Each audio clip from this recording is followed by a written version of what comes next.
So once again, welcome to our Srimad Bhagavatam session today.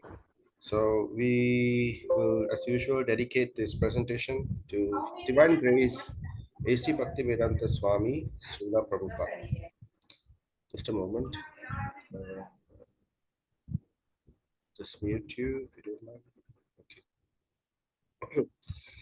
Om Ajnanatimirandasya Jnananjana Shalakaya Chakshurumilitam Yena Tasmai Sri Guruve Namaha Sri Chaitanya Manohishtam Stapitam Yena Bhutale Swayam Rupa Gadamahyam Dadati Swapatantikam Vandeham Sri Guru Sri Yutaha Parakamalam Sri Gurun Vaishnavamscha Sri Rupam Sagrajadam Sahagana Raghunathanvitam Tham Sajivam Sadvaitam Savadutam Parijana Sahitam Krishna Chaitanya Devam Shri Radha Krishna Padahan Sahagana Lalita Shri Vishakhanvitamscha He Krishna Karuna Sindhu Dhinabandhu Jagatpate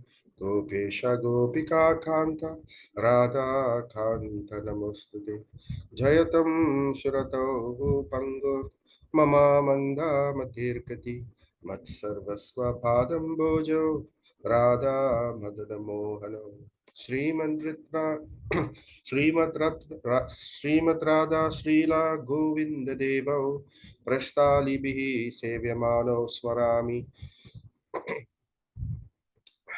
Sriman Rasa Rasa Rambi Vamsivatas Tatastitaha Karshan Vedor Swaner Gopir Gopinatha Shriyastunaha Tapta Kanchana Gaurange Radhe Vrindavaneshwari Vrishabhanu Sute Devi Pranamami Haripuri Jaya Sri Krishna Chaitanya Prabhu Nityananda Sri Advaita Gadadhara Sri Vasadi Gaura Bhakta Vrinda Hare Krishna Krishna Krishna Hare Hare Hare Rama Rama Rama Hare Hare Hare Krishna Krishna Krishna Hare Hare Hare Rama Rama Hare Hare Hare Krishna Krishna Krishna Hare Hare Hare Rama Rama Hare Hare Namo Om Vishnu Padaya Krishna Prastaya Bhutale Srimate Bhaktivedanta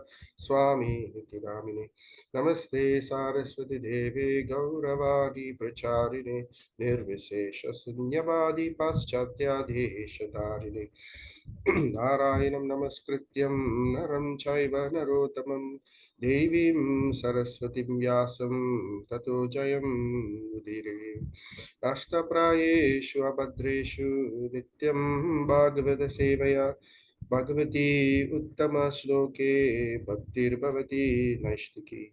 By regular attendance to the classes of the Bhagavatam and by rendering of service to the pure devotee, all that is troublesome to the heart is almost completely destroyed. When living service unto the personality of Godhead, who is praised with transcendental songs, is established as an irrevocable fact.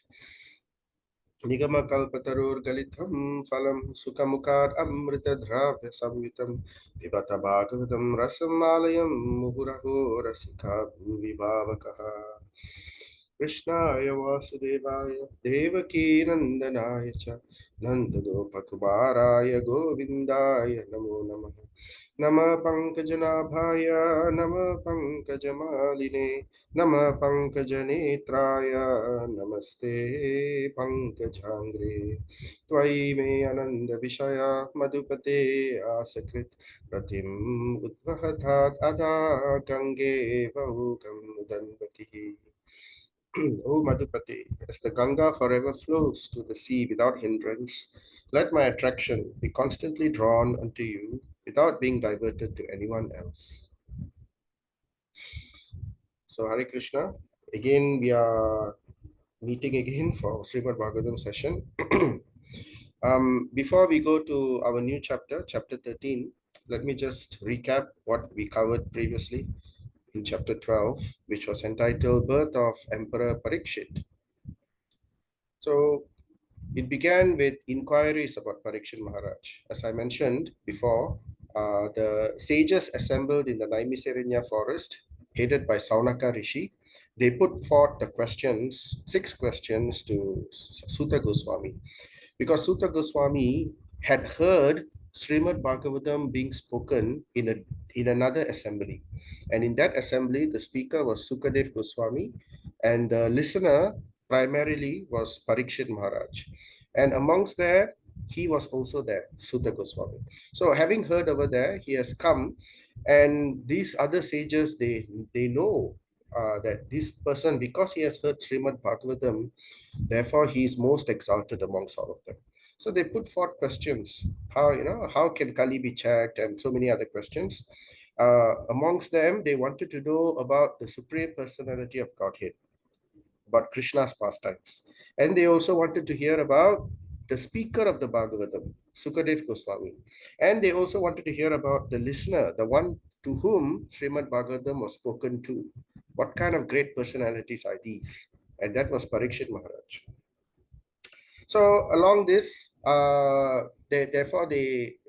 in the narration of the Srimad Bhagavatam, many topics were covered, and bringing back to the question of the sages of wanting to know more about Parikshit Maharaj.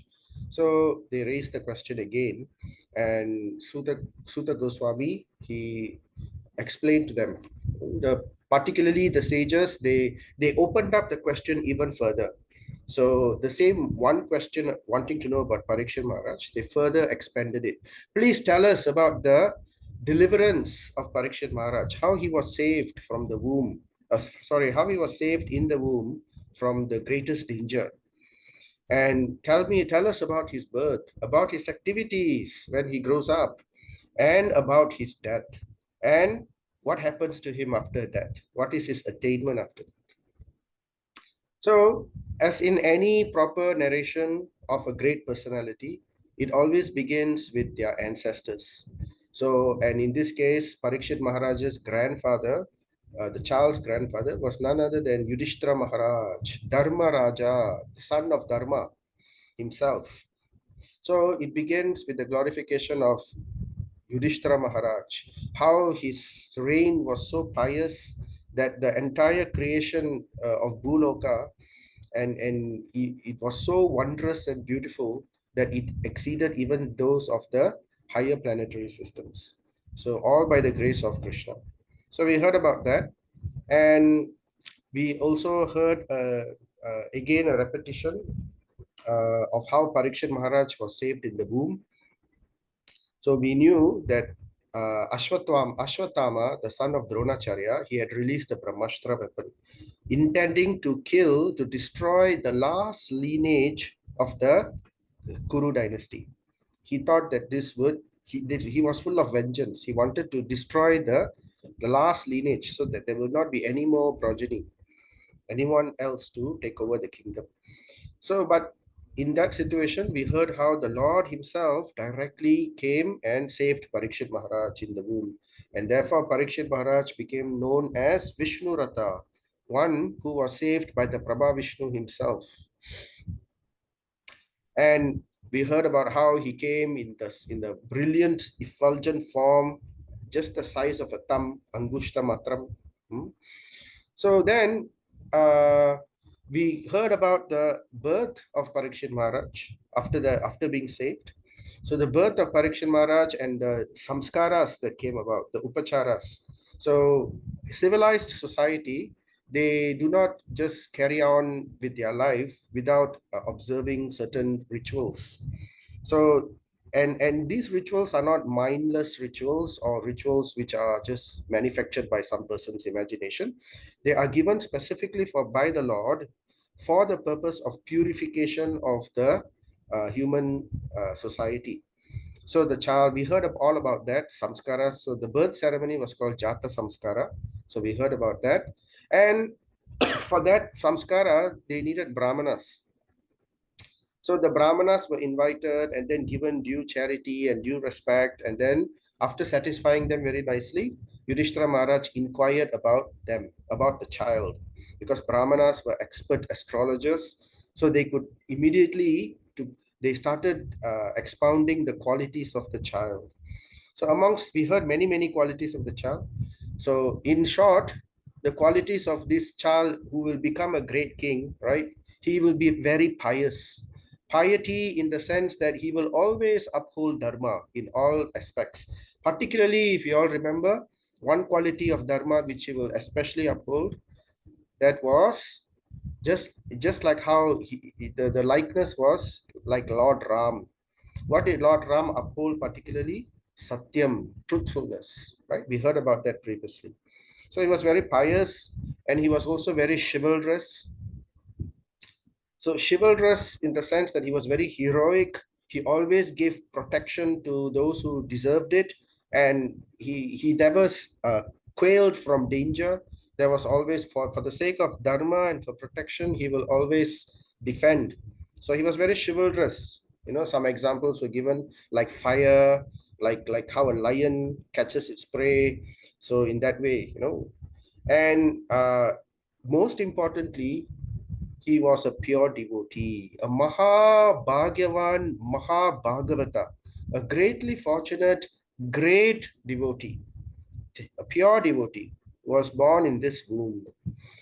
And he was also glorified as fear personified to adharma. All those who are miscreants, all those who are enemies of dharma, this personality, Parikshit Maharaj, will become to them as if he is fear itself. So they will all run away from him. They will all be scared of him. No one will be able to resist him. Just like fire example was given, right? Many other examples were given also. We covered all that.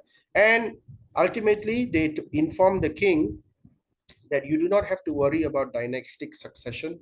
He will produce heirs. Your kingdom is safe. The lineage will continue. So this was particularly important because for a king, lineage is important, but not simply because he wanted to continue his lineage or whatever.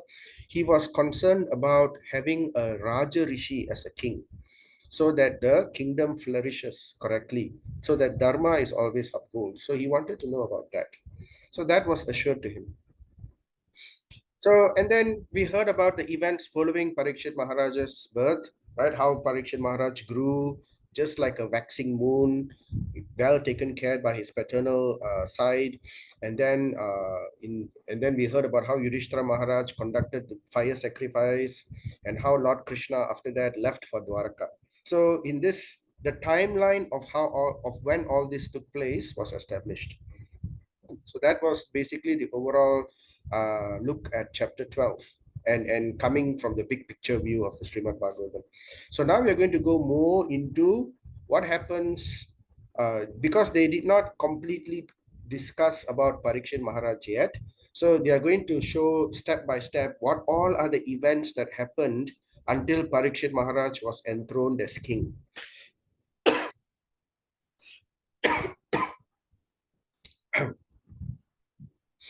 So today we will look at chapter 13. So this is the first amongst those events which went on to enthrone Parikshit Maharaj as king. So this event is Dhritarashtra quits home. So the verse begins very nicely.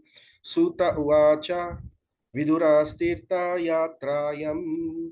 So Sutta Goswami, this is Sutta Goswami. He's explaining to the sages of the Naimisaranya. He's going back to his narrative, and now he's establishing step by step the events that took place. And in these descriptions of events, we will hear wonderful, wonderful things, nice, important points on bhakti and many other things. Very nice few chapters coming ahead of us. So the heart of the Srimad Bhagavatam Canto 1 is going to come in the next few chapters. This is the beginning of the chapter. So here Sutta Goswami is saying, he's now talking about Vidura suddenly. So the event started by Vidura. You know, Vidura, he went for a yatra. Vidura was insulted by Duryodhana because Vidura would always protect the Pandavas. And due to that, he decided, okay, if I'm going to be insulted, and I know Mahabharata war is going to happen, so let me just leave this place and let me go for a pilgrimage. So that's a very important point, right? So, and it's whenever the heart is troubled, go for a pilgrimage. I can attest to that, right? It's a very wonderful. Many times this has happened. Uh, the pilgrimage just takes away all the fears, all the worry, everything. It just brings you back it brings you to a different world. So yatra, this is called yatra, holy pilgrimage. So Vidura had gone on a pilgrimage, and after Mahabharata war was over, right? So therefore, then only he came back. But this is now Sutta Goswami explaining this. So Vidura's Tirtha Yatram, uh, he in his holy Tirtha, Tirtha means holy places. In the places of all the holy places of pilgrimage that he visited, what happened? Maitrayat Atmano Gatim Nyatvagat Dastinapuram. He met the great sage Maitreya Muni amongst the places of pilgrimage he went. And from him, he accepted disciplic succession. Actually, first he met Uddhava. It's a long story. We'll hear later in later parts of Bhagavatam. First, he met Uddhava, and after meeting Uddhava, he wanted to accept Uddhava as Guru. But Uddhava told him, "You cannot accept me as Guru because my senior Maitreya Rishi is nearby. So, and he's still alive. So you should go to him and accept him as your Guru first." So that is the correct etiquette in accepting discipleship, right? So one should not cross over one's superior. So seniority is very, very important in spiritual life. One who breaks that principle is understood to be one who has committed Maryada Vyatikrama Aparada. Maryada Vyatikrama Aparada means one who makes the aparad or offense of crossing over or disregarding one who is higher in you or senior in you in position. So this establishment of parampara, so therefore one does not overstep or overshadow his guru or cross over. So that is an important etiquette which he set. So therefore, from Uddhava's advice, he went to Maitreya Rishi, and Maitreya Rishi instructed him in Atmano Gatim, in the science of self-realization. He received the knowledge of the destination of the self. Gati means destination, a destination of the self. How he basically knowledge of the soul. Basically, in that sense, it means knowledge of the Supreme Lord as well, because you cannot separate the two. And after hearing from him very nicely and accepting everything, right? Then he turned and left for Hastinapur. Hastinapur is the capital city of the Kuru dynasty, right? Where after the Mahabharata war, Yudhishthira Maharaj was there. So Nyatvagat Dastinapuram, he went back to Hastinapur. And because of the blessings of Maitreya Muni and his accepting him as his spiritual master, Vidura became Vivid Siddhaha, one who was as well versed in the subject as Maitreya Muni. So that is the parampara disciplic succession. So simply by accepting, right, and by service, what was the verse? Tat vidhi pranipatena pariprashnena sevaya. By accepting humbly a guru and by service, right, and by putting forth questions, pariprashnena sevaya upadekshanti te jnanam. Upadekshanti, by asking questions, in this way one is able to understand the supreme truth. So in that way, those people who are the gurus, they can show you all this. Jnaninas tattva darshinaha, because they have seen the truth. So that's the parampara. So one becomes like a postman, carrier. So one carries the information as it is intact from the parampara and brings it down, understands it, immerses it, practices it, and enriches it with his own experience, and carries the entire experience of the disciplic succession carefully and places it in the deserving hands of another disciple. So in this way, the knowledge of the parampara is brought from one point to another. So he became also very well versed in the subject as he desired. Whatever that he wanted to know, right, which was particularly it's actually this verse as well versed in the subject as he desired. So that is basically he wanted to know Atma Jnana, knowledge of the soul and the super soul. Right, but before that, who is this Vidura? Suddenly, this narration of the Srimad Bhagavatam, talking about Krishna and his pastimes and what happened, and then leaves off everything and then suddenly jumps to Vidura without any reference earlier in the earlier chapters. So this is the first time Vidura's name is being mentioned in Srimad Bhagavatam specifically. So why? And so it's important for us to know who is Vidura. So I thought a little bit of family history, genealogy. So if you are familiar with the Mahabharata, if you're not familiar, please do get familiar. It's a very, very wonderful, it is the masterpiece of Vyasadev before he wrote the Vedanta Sutra, the Srimad Bhagavatam. After writing all the Puranas and the Vedas, no, after writing the Vedas, he wrote the Mahabharata and he considered that his masterpiece. But after that, he was still not happy. Then he wrote some other Puranas, still not happy. Then later, we heard how in chapter 4, Vyasadev instructed him to write the Srimad Bhagavatam. But Mahabharata is the culmination of Vedic knowledge also, and it's very nicely presented in story form. So we can learn everything that is to be learned from the Vedas simply by hearing the Mahabharata.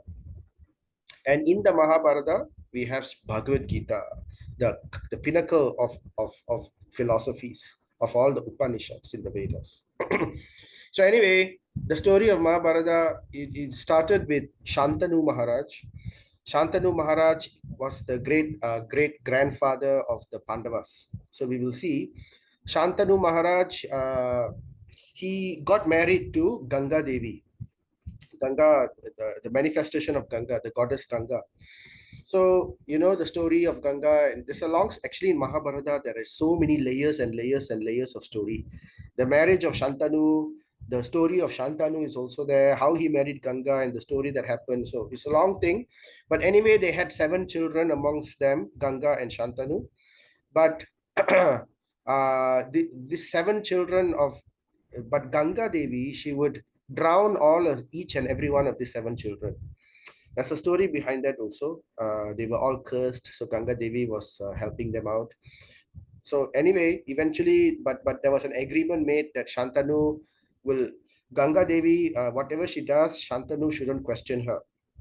But on the 7th child, when the 7th child, after the 7th child was drowned by Ganga Devi, when the 8th child was also brought to the river to be drowned, at that time Shantanu Maharaj couldn't keep his promise anymore. So he broke his promise and then he questioned Ganga.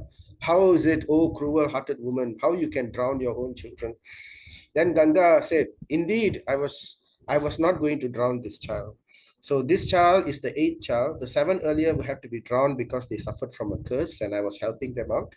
But since you have broken your promise, now I have to leave for the heavenly abode because that was our agreement. So then Ganga Devi left for the heavenly abode. And he said, I will take this child with me. This child will be known, at that time, the child was known as Devavrata. This child, and then she'll bring him to heaven, and over there he will get trained in all things, and when the right time is there, I will bring him back and give him to you. So Shantanu was sad. He lost his son. He also lost his wife. So he was quite sad. uh, but anyway, later, so this child, Devavrata, he was, when he was about 10 years or 11 years old, Ganga Devi returned him back to Shantanu Maharaj, and he was there very nicely serving Shantanu Maharaj. At that time, his name was still Devavrata. But then Shantanu Maharaj was very lonely. His wife was not there. Then eventually he married another lady called Satyavati. Now, Satyavati was just a fisherman's daughter. He happened to go somewhere and he met this Satyavati and he fell in love with her, and then he decided to marry her. But then Satyavati said, you have to ask permission of my father.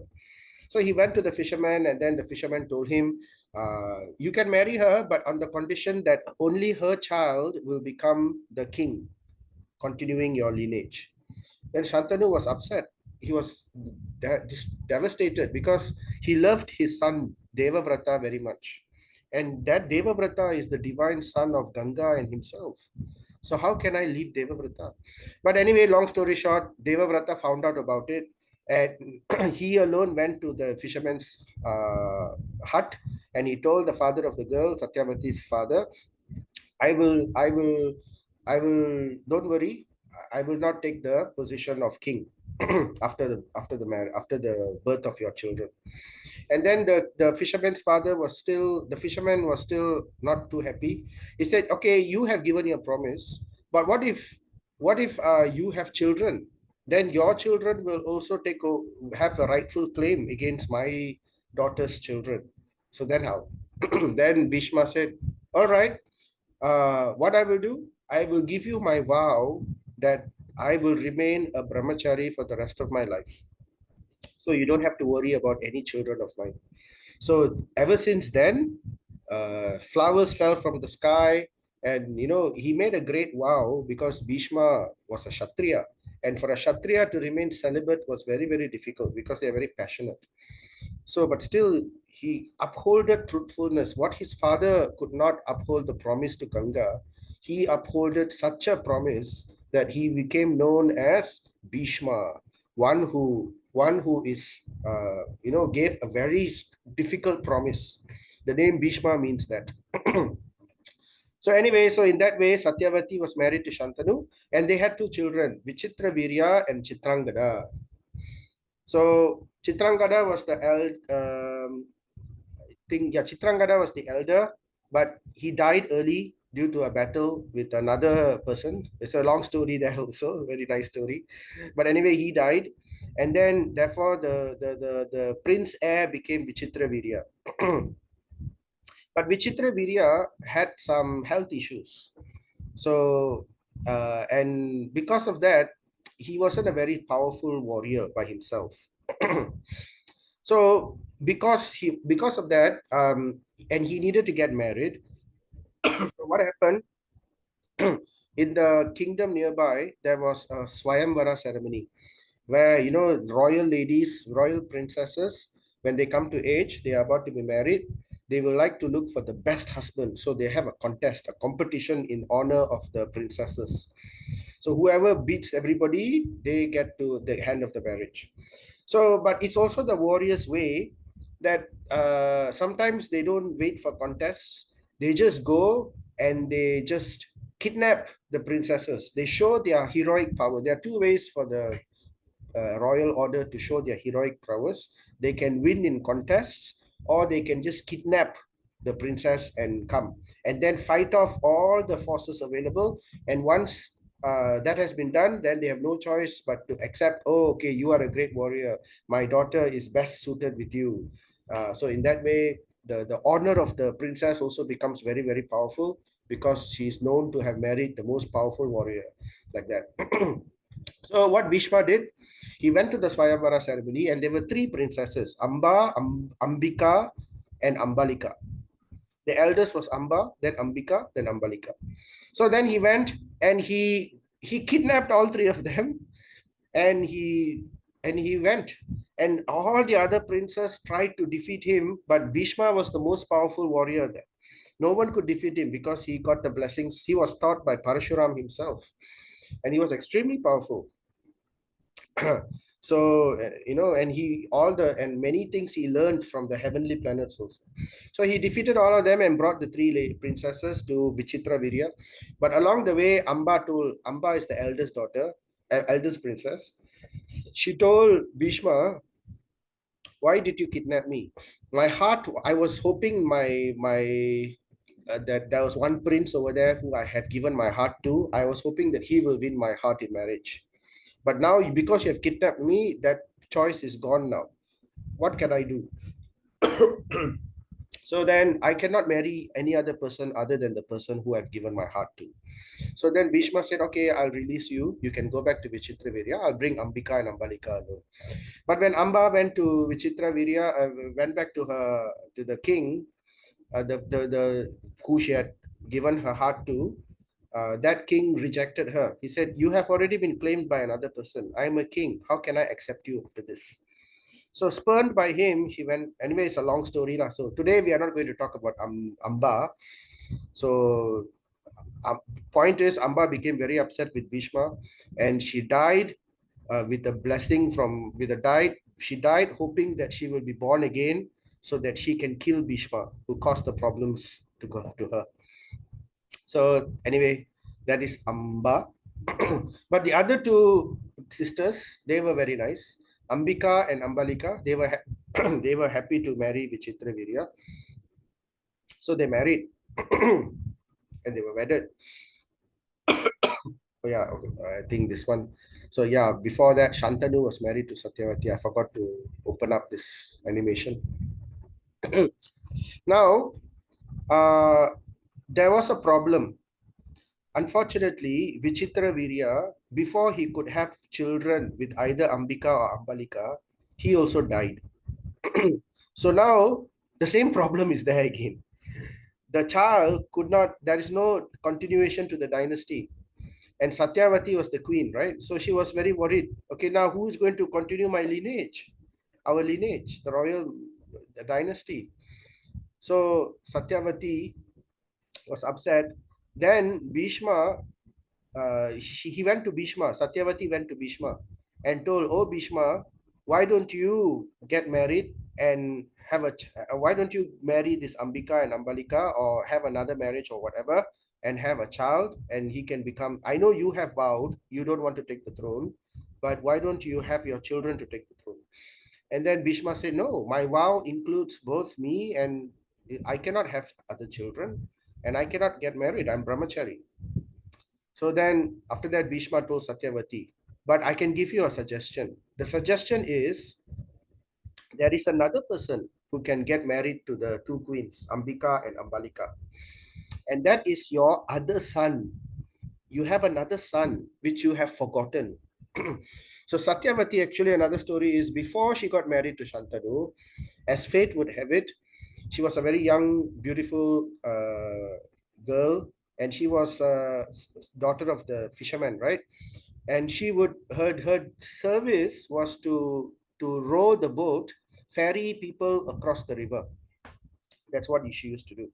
So one day, the sage Parashara Muni came, and he asked her to bring her across the river. And while she was bringing her across the river, Parashara Muni fell in love with Satyavati because she was very, very beautiful. And it's basically the hand of fate. It's part of Leela. So Parashara Muni asked Satyavati, "Can we have union together?" And then Satyavati said, "Oh no, how can I have union with you? I'm just a young girl." And then she said, "Don't worry, we will have union. This is preordained. It is necessary. And after the union, I will make you into a virgin. So nobody will know, and you will also not remember. Everything will be forgotten, right? So this is necessary to happen." And another problem with Satyavati is, Satyavati has another backlog history. She was actually born in the stomach of a fish. There's a long story behind that also, how that happened. In the end, ultimately, she was also a daughter of a king. And long story, somehow she was born in the stomach of a fish. And because she was born in the stomach of a fish, although she was very, very beautiful and had many good qualities, but because she was born from the fish, she had a fishy smell. Her body odor exuded a fishy smell of a fish. So it was very embarrassing. So people didn't like it in that sense. So that was one of the reasons she wasn't yet married, and likely not to get married ever, although she was very beautiful. But Parasara Muni blessed her. So in blessing, I will give you the blessing that instead of a fishy smell, you will exude a type of fragrance which is even the heavenly planets would not have smelt it. So Satyavati was very pleased. And anyway, so they had union, Parashara and Satyavati. And immediately after the union, Parashara left. And it seems Satyavati delivered the child instantly. It was instant conception, and she became virgin, just like Virgin Mary, immaculate conception. And from the Immaculate Conception, the child Vyasa was born. So probably the Christians got the idea from here, from Immaculate Conception. So the child Vyasa, he was not born as a baby. Immediately, the moment he was born, he grew up instantaneously, and he left the place to do tapasya. He was a great personality, incarnation of the Lord. Remember, Krishna Dvaipada Vyasa. So that's the story of that. So, and she had forgotten all these things by the power of Parashara Muni. So but Bhishma, when he recalled this to Satyavati, when he alone knew, because he was in the heavenly planets, so he was able to tell Satyavati. When Satyavati knew about it, when Satyavati heard from Bhishma, then her memory unfolded like a flower blooming, and she remembered, and she realized, yes, I have another son. And this Vyasa Dev, before he left Satyavati, he promised her, he told her, anytime you need my assistance or help, just think of me and I will be there instantly. Nice, right? If you can think like that. So anyway, because Satyavati remembered him, and now Vyasa Dev was required to have children with Ambika and Ambalika. Now this might look strange, but actually in those days, in nowadays we have what we call more, like Mama More or whatever More. So this More was also there. This like some family members can marry, some cannot. Now in Satya Yuga, the brother of the the brother of the husband, in situations of dire emergency, is allowed to have child from the wife of the brother. Uh, so, but that More is only during the other three yugas. In Satya Yuga, it was done because at that time everybody was saintly. Nobody would misuse this kind of understanding. But as the yugas dwindled, right, Kali was encroaching more and more. During Dwapara Yuga, it was only done at the greatest emergency. And this was considered a royal emergency, right? Dynastic emergency. Empire about to fall apart. So you need a child. So therefore, so this kind of union between a brother and the wife of the brother is called niyoga. And this niyoga is one of those five things which have been forbidden in Kali Yuga. Because in Kali Yuga, everybody is corrupt. So these things will become a problem. So this has been forbidden. So this Mora is no longer active in Kali Yuga. But this was Dwapara Yuga. So at that time, it was possible. So Vyasa had this union with so what happened is, now Vyasadev, he had been in austerities, he's doing austerities, and it is described that he looked rather scary. His hair was long and matted, and he looked fierce, and he was blue black in color, and and his nails were long. So in that sense, he looked like he came from the forest. So he was scary looking, and nobody knew about him, right? Suddenly only Satyavati and Bhishma know about him. Uh, so, but and when Satyavati asked Ambika to go and have union with Vyasadev so that they can have child, they both agreed, right? First Ambika agreed, but on the time of the conception, she was so scared. She was a faint-hearted princess, not a warrior princess. So she was so scared that she closed her eyes during the union. And after the union was done, Satyavati asked Vyasadev, her son, how did it happen? Please tell me. Then Vyasadev said, you will have a very nice grandson, and this grandson will be very healthy, very, very strong as 10,000 elephants, and he will be very powerful. However, he will be born blind because Ambika closed her eyes. So due to the fault of this situation from the wife, from the girl, so the child of this union will be born blind. So that's how Dhritarashtra was born, right? So then Satyavati was aghast. We cannot have a blind king. We need a king who can see. So then he asked Ambika, but she said she thought, okay, I will give Ambika a break. Okay, now I will go and ask Ambalika. So she told Ambalika, okay, you go and have the union with Vyasadev. So Vyasadev agreed. Ambalika also was very scared, a faint-hearted princess. But she heard about the situation with Ambika, so she made a vow, okay, I'll keep my eyes open no matter what. But because she kept her eyes open, she was so scared of the situation that she became very pale. Her blood drained. She became pale during the time of conception. So after that, Satyavati again asked Vyasadev, so what about my children, grandchildren? So Vyasadev said, okay, your child will be born. He'll be very powerful. He'll be very handsome, very, famous and everything. He'll do great deeds, but he will be born very pale. His health, he will not have a long life. So that was the situation. Then Satyavati again put her head, oh no, this is disaster. We cannot have a royal lineage like this. Then she thought, okay, now what can I do? So then she went back to Ambika.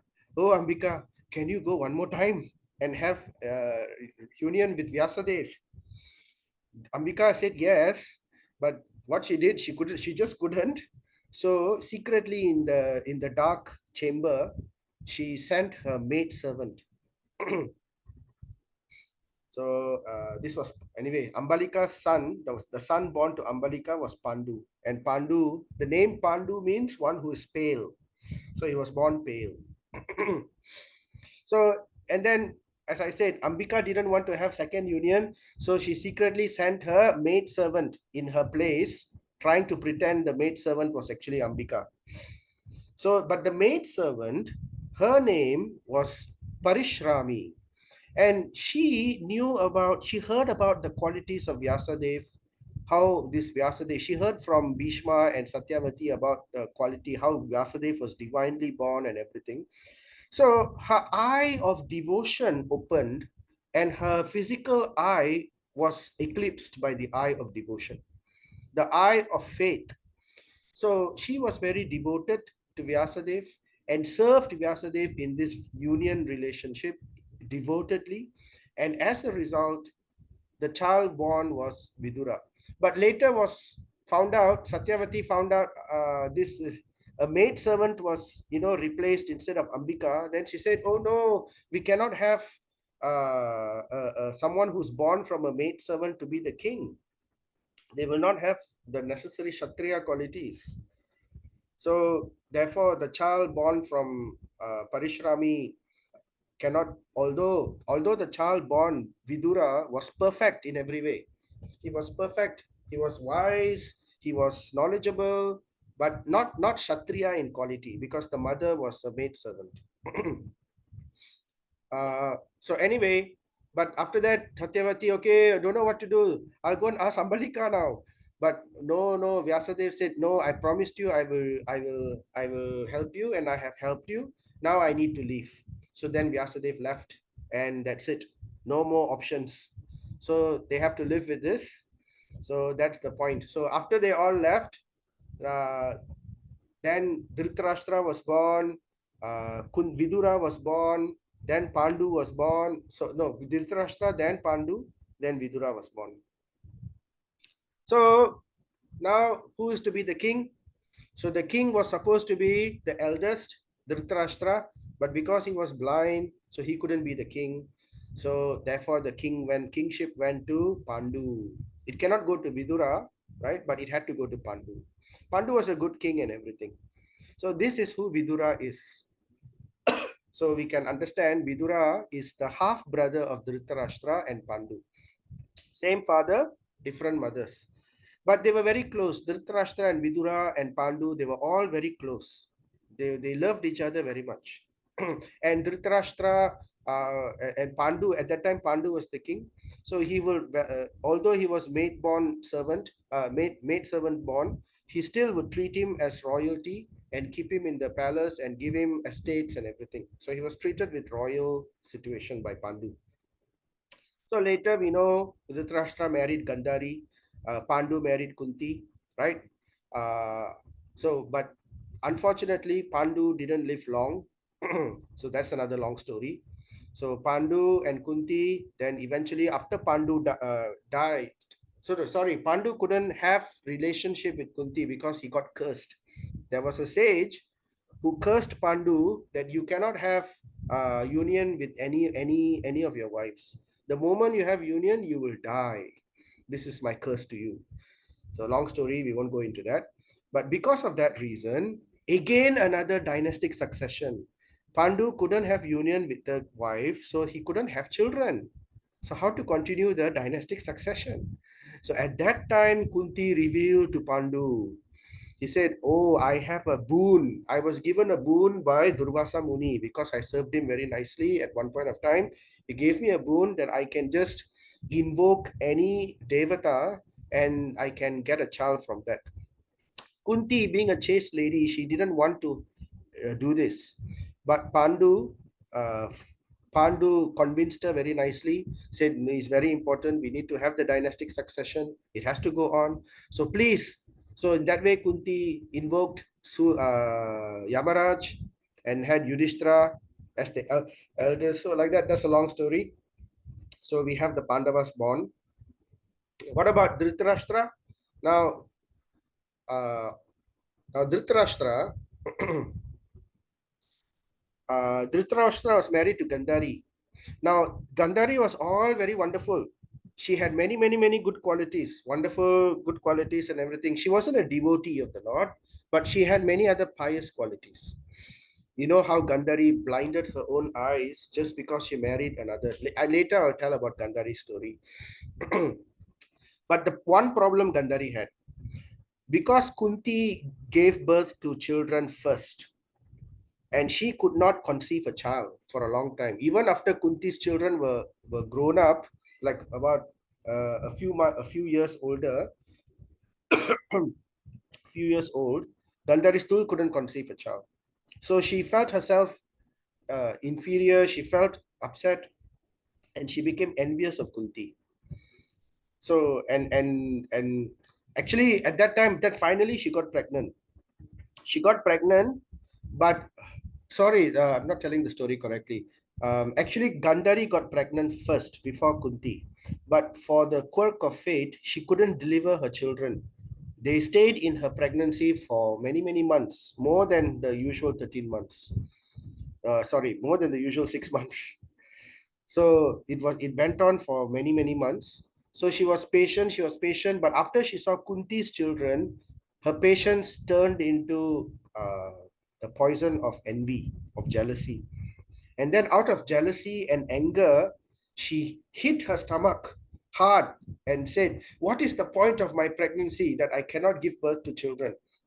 So the moment she did that, uh, she immediately miscarried, and a lump of flesh, she gave birth to a lump of flesh. But Vyasadev came at that time and then advised that this lump of flesh can still be salvaged into children. He asked them to divide it into two. So one part you put it into clay pot of ghee, right? Another part you keep it in another clay pot. But anyway, eventually, the half of the clay pot was divided into 99 portions, and one more half was kept. So each of the clay pot is like in vitro test tube babies. So in this way, they grew and they became babies. So they were all born from a test tube. The 100 children of Dhritarashtra. So who are they? Duryodhana is the eldest. Then Dushashan, of course, we know, the one who pulled Draupadi's hair. And we have 97 others, plus one girl. This one girl came from the other half. You know, two halves, one half all the boys, one half girl. So, but Dushala, when she was born last, and she had many, many good qualities. We won't talk about that. So these are basically the genealogy of the. So it's important we know this nicely so that we won't get lost in the story. So, but Vidura, what happened was when the Pandavas came to live in Hastinapur, then he was able to see Vidura was very, very intelligent. He was extremely intelligent.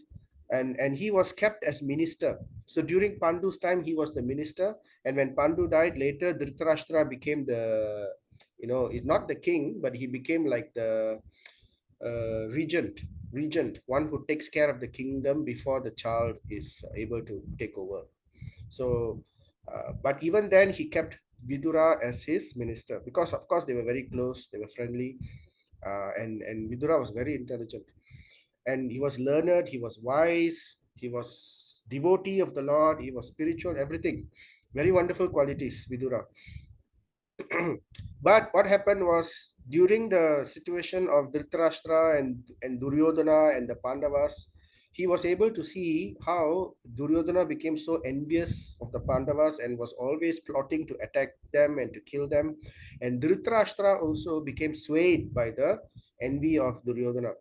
So although he loved his brother very nicely, very much, he therefore he would give advice each time. He will advise the Dhritarashtra, no, don't do like this, no, don't do like that, it's not right, very nicely in different ways, many times he will give advice. But Dhritarashtra will each time not follow the advice because Duryodhana is also very cunning. He will also poison the mind. And also Dhritarashtra's attachment. He was not, as Bhagavad Gita says, right? He was blind, not only physically but spiritually. He could not differentiate good advice. His attachment to his son, he allowed his attachment to his son to grow too strong. And deep inside, it was fueled by his own envious desire to be king, that if he cannot be king, at least let his children become king. So this was all there. And Yudhishthira knew Vidura knew all these things. But finally, it came to a point where there was one time Vidura publicly in front of everyone told Dhritarashtra, you should give up this son of yours. This Duryodhana he's going to cause the destruction of your entire dynasty. He's going to cause the downfall of this kingdom. He should have been discarded right from birth. So he gave this advice and told all these things. Duryodhana couldn't take it anymore. He got up, and then though he was elder, brother to the king, brother to his father, uncle, he insulted him in the public arena and told him, who invited this son of a maid servant to come and give advice? He should leave. And at that time, Vidura saw, okay, this is the act of providence. I have tried my best. I have given so much of advice to both of them. Actually, Vidura loved both of them. He loved Pandavas and Kauravas equally. But when the Kauravas became mean and jealousy and full of all this, naturally he gravitated his affection towards the Pandavas. And this was another thing Duryodhana couldn't bear. So therefore, Vidura thought, okay, it's time I should leave. Therefore, this is not a place for me already, right? And rather than to speak to this person, I should just leave my everything and leave my estate, and I should go. So in that way, he left. You can see Vidura. He left all his weapons. He left his estate. He left everything. He renounced. He became a renunciate. He became generally he became a sannyasi. So what do sannyasis do? They travel. So he went on a yatra. He knew that Mahabharata is about to happen. The inevitable is about to happen. So better I go. So he traveled to different places and all that. And eventually in Vrindavan, he met Maitreya Rishi. So that's where the story comes in.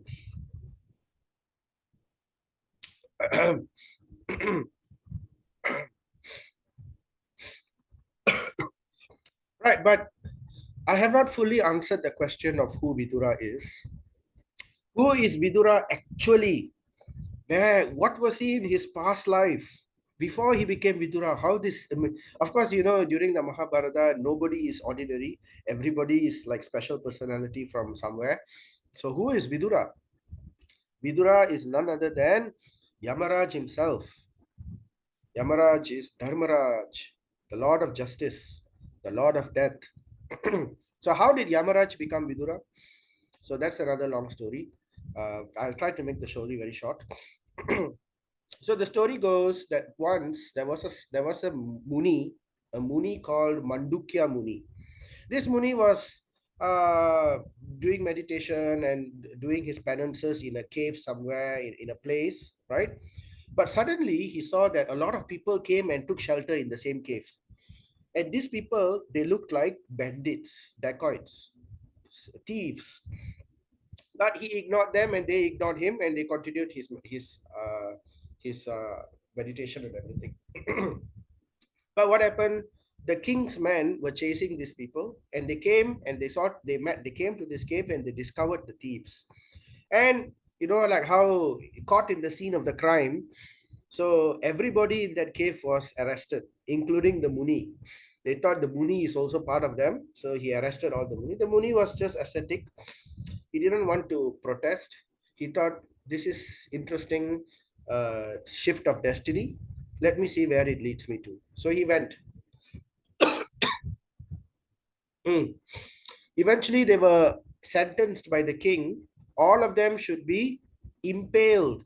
Impaled means a spear, like you see this picture here. A spear should be impaled through them from the anus to the throat. And this is how they should be killed. At that time, the punishment was like that. So they proceeded to do the same to this Muni, Mandukya Muni. They impaled him, but the Muni was a great ascetic. He just bore everything, he tolerated everything, and he didn't die. He was able to bear the pain and he was able to tolerate the pain because he was a great Muni at that time.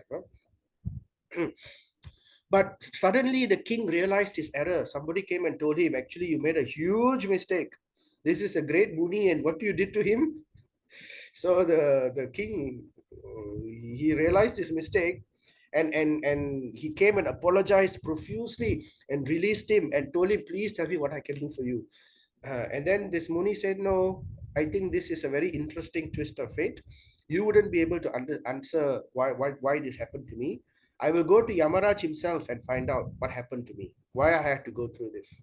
So he went to Yamaraj. This Muni was so powerful that he could just go to Yamaraj.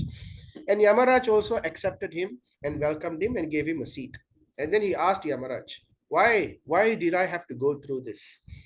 And then Yamaraj told him, actually, when you were small, when you were a young child, you had playfully taken blades of grass and you have poked insects with it and pierced their body with it. So, because of that, you had to go through this situation. So, this is what he had done when he was a mere boy, less than 5 year old. So, then Mandukya Muni thought, this is not right. I was just a young child. I didn't know anything. How you can do this to me? So then he cursed Yamaraj. Because you cannot differentiate proper judgment, therefore you should become a Shudra, born as a Shudra. This post is not suited for you. Become a Shudra, learn some wisdom, and then come back. So after that, he left. So now, of course, this all happened due to, the stories are all very fantastic, but they're all true. And they all happened. There are many, many moral things to learn from many things. We don't have time to go through many of these things. But the main point here is this happened due to the will of destiny. And Yamaraj, he didn't take this curse negatively. He said, oh, thank you. In his mind, he was jubilated because Dharmaraj, every day, his job is to punish people. And he was thinking, and Yamaraj is actually one of the Mahajans, the 12 great Mahajans, the great souls who were the great devotees of the Supreme Lord. He is one of the great authorities, the great devotees of the Supreme Lord. Hmm? In the same level as in devotion, in the same level as Brahma, Shiva, Prahlad, Parikshit Maharaj, Sukadev Goswami, all of these people. So amongst them, he is there, one of the 12. So he was thinking, I have, I'm so immersed in this job of mine, which is so unpleasant, although it is for the workings of the Supreme Lord. When will I get a chance to go on my own yatra, on my own holiday, where I can become a devotee, when I can associate with the Lord directly, when I can have pastimes with him directly? So now he got that opportunity, and he knows Krishna is about to come on earth. So therefore, he happily accepted this position, and that's how he was born as Vidura. son of a maidservant. So that's the story.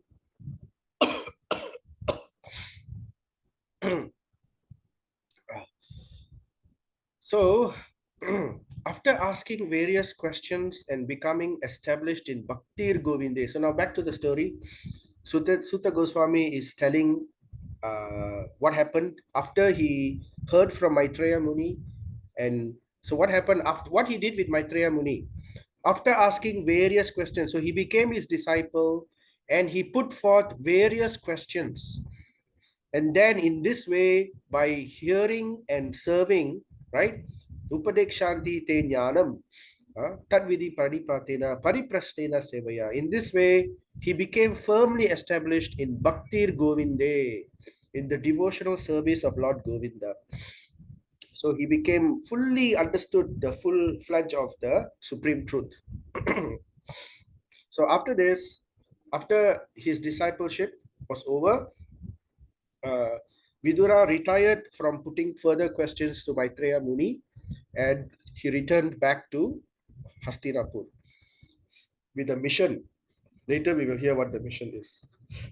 Not today, but we will hear it in the next session. So Prabhupada gives nice purport here. Like Vidura, an inquisitive condition soul. So there are many things to learn from this incident of Srimad Bhagavatam here. How Vidura accepted the Guru. So inquisitive conditioned soul who accepts a Guru must, number one, so Guru means not necessarily one who initiates you. It is one who is anyone who gives instruction or one who you learn from, right? Because sometimes the Diksha Guru is not there in presence, right? Of course, you can hear his lecture and everything, but or when he is no longer present in this world. So normally there is two types of initiation, Siksha and Diksha. Diksha is one who takes the initiation directly and then he gives the name and then he gives the Gayatri thread and all that, right? Siksha is one who takes instruction, who accepts this person in his heart as a teacher amongst one of the many teachers and then learns from him. So Diksha, you can only have one guru, whereas Siksha, you can have many. You can have many Sikshas. Many people can be a teacher. You can accept the what is good, what is the proper learning from many people. So what should one do when one comes across a teacher? Approach a bona fide spiritual master like Maitreya. So one should approach a bona fide spiritual master, not just anyone. One should carefully scrutinize the person with based on, is that person genuine? Is he speaking from? One should try to find out what are the qualities of a genuine spiritual master, right? So what and this way approach a bona fide spiritual master, and by intelligent inquiries must try to know everything about karma, fruitive activities, about jnana, philosophical research from the supreme truth. He must know the tattva, right? About Krishna, about the Supreme Lord, about the Jivatma, about karma, about kala, time, about prakriti, energies of the Lord, right? All these about Maya, all these things he has to know. Because one has to constantly preach to one's mind. So if all these things they do not know, then one cannot preach to one's mind, then one becomes very weak. The mind is easily swayed, right? So that is the importance of all these things. And about yoga, how to link with the Supreme Lord. What are the processes in linking with the Supreme Lord? So particularly bhakti. One who is not seriously inclined to put questions before a spiritual master need not accommodate a show bottle spiritual master. So taking a guru is not fashion. Those days, in the 1970s, America had a number of gurus. So it became sort of like a fashion. Oh, I'm rich. I've got lots of money. I've got social club. But I don't have a spiritual. Let me take a guru. Okay, you are a guru. Okay, I'll accept you as a guru. So now I have everything. So I'm cool. So that kind of it's not like that. It's a serious business of questioning and surrender.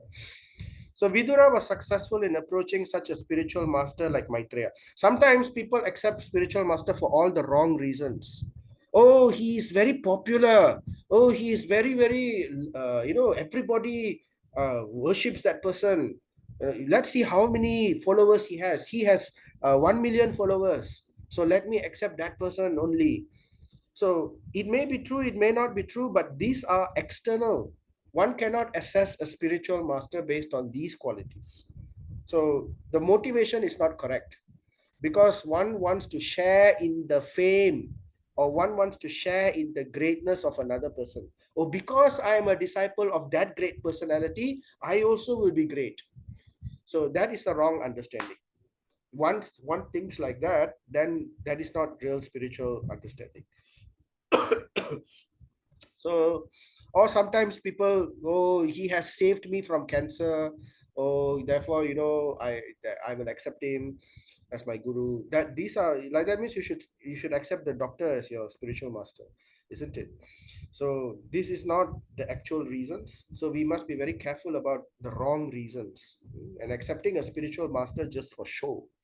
We have to carefully follow his instructions and continuously put forth instructions.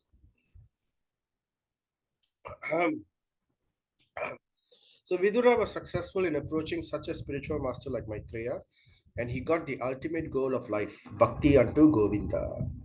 Thus, there was nothing to be known further about spiritual progress.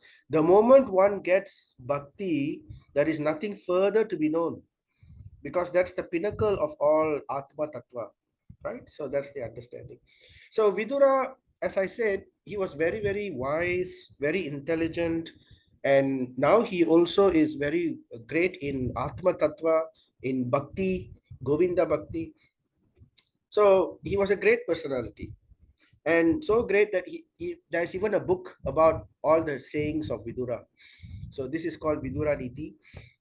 It talks about all the different things that Vidura has, pockets of wisdom and advice Vidura has spoken to various people, collected from scripture and compiled in this book.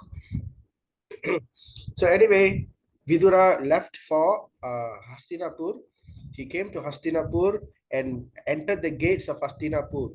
So when the people saw Vidura return to the palace, all the inhabitants, now Vidura was a very well-loved personality before he was asked to leave, before he decided to leave due to Duryodhana's insult.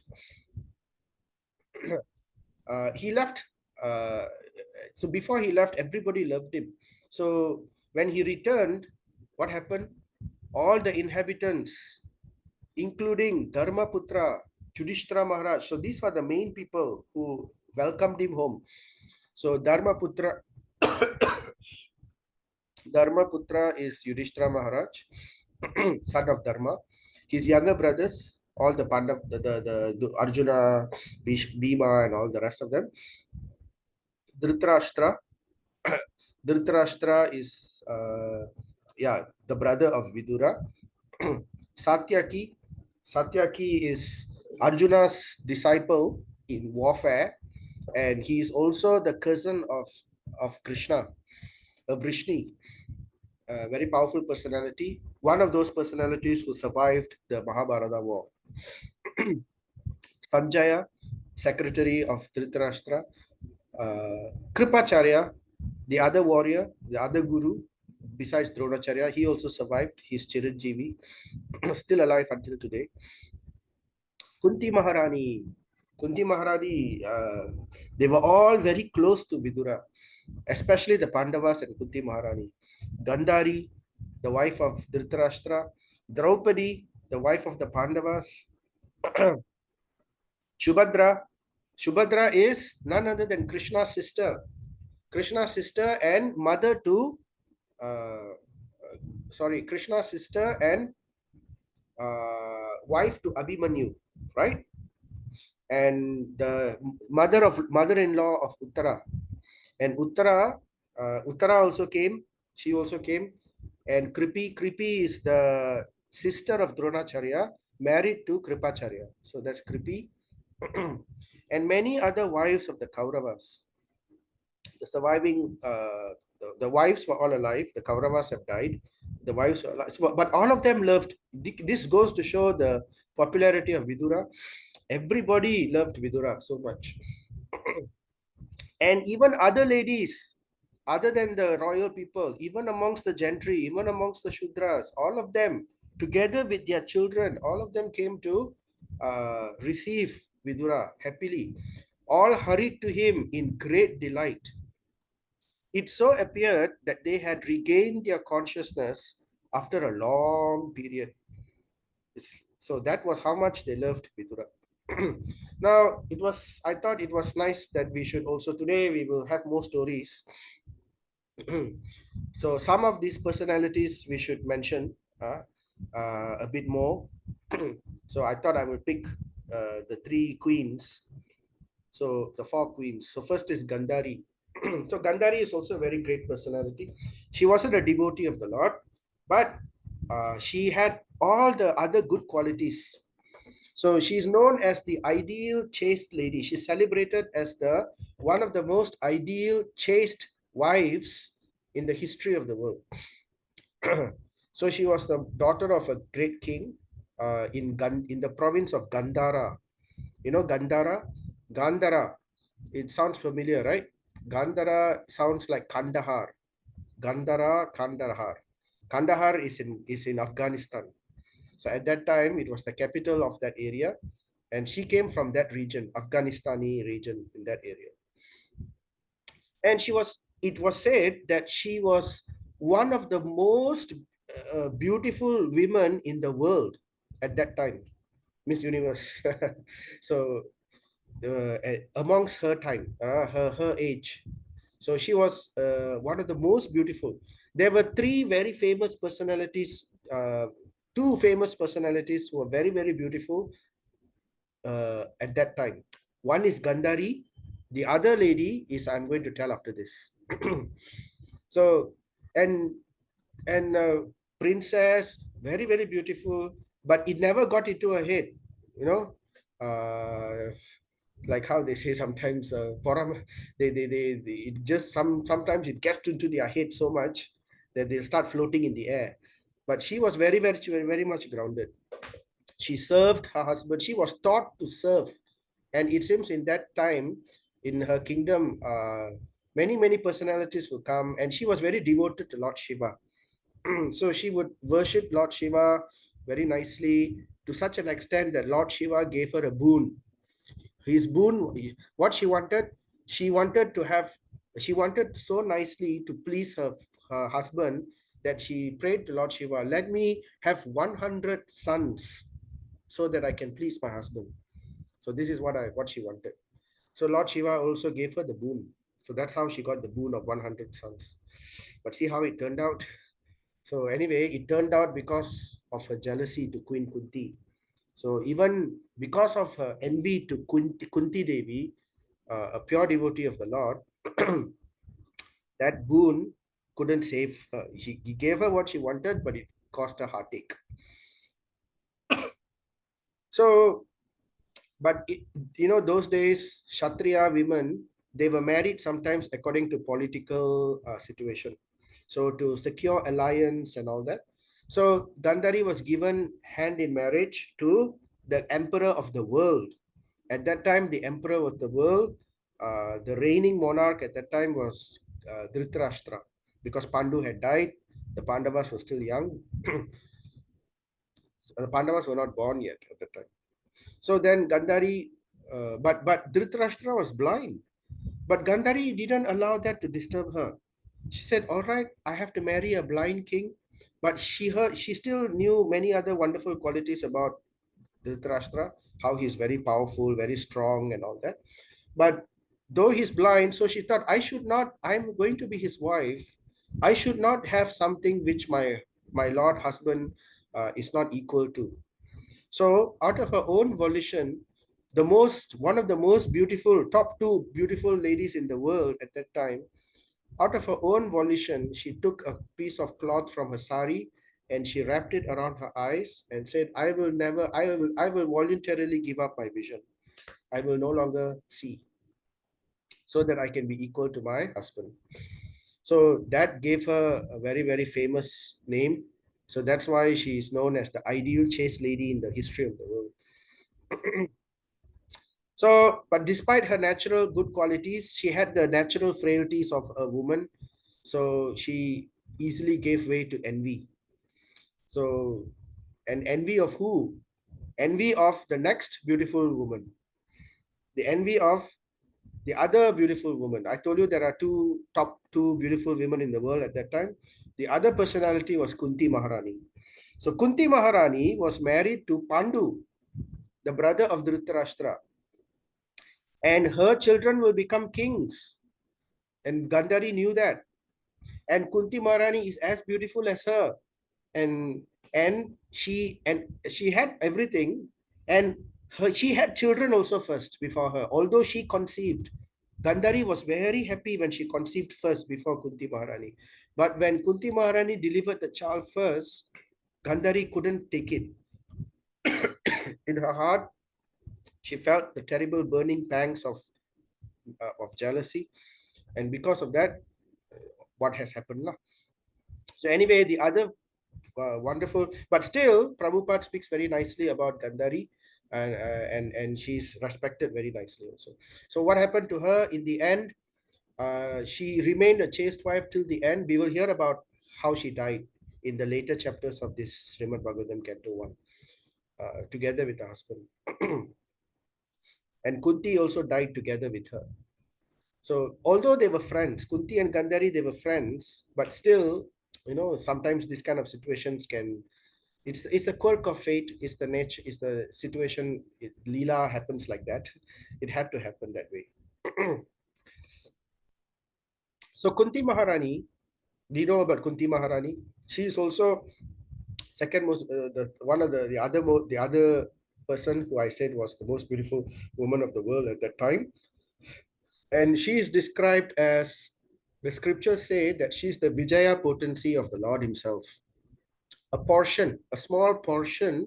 The Lord has Shaktis, Shri, Bhu, Nila, Vijaya. So many Shaktis like that. Vijaya is victory.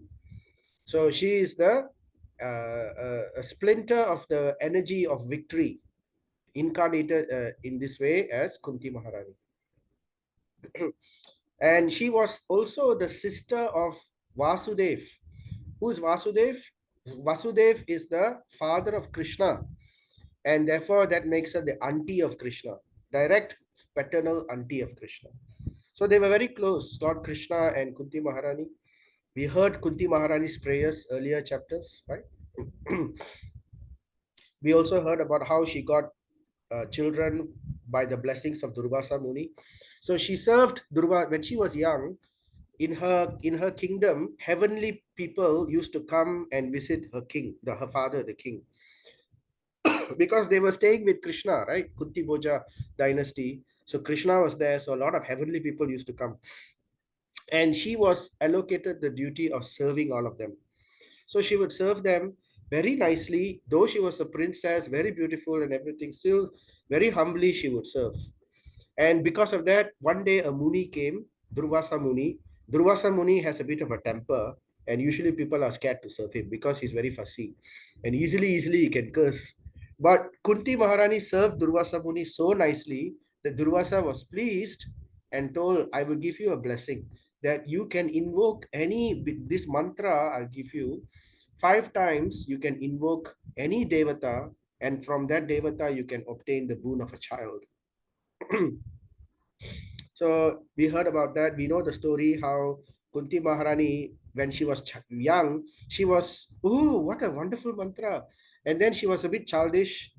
She thought, oh, let me test it out and see, really, this mantra will work. So just suddenly she thought, okay, let me look at the sun and then invoke the mantra. But to her horror, the Sun Lord immediately came and said, I will bless you with the sun. And she said, no, I'm not married. What will happen to me? I cannot have a son. Said, don't worry, you will still become a virgin, but I will bless you with a son. You invoked me with this mantra. This mantra cannot go in vain. My presence cannot go in vain. So you will get this blessing. And he left with the child. And that child, but Kunti Maharani thought, what can I do? So we know this famous story, how she, not heartlessly, she was very sad. She cried and she didn't know what else to do. So, but she kept this child nicely with jewels and so many things. And then she sent it in the river. and prayed to the river deity that the child will be safe and protected. So that's a nice story, touching story in Mahabharata. So then another personality we will speak about, another queen, Draupadi, and she was also very very beautiful.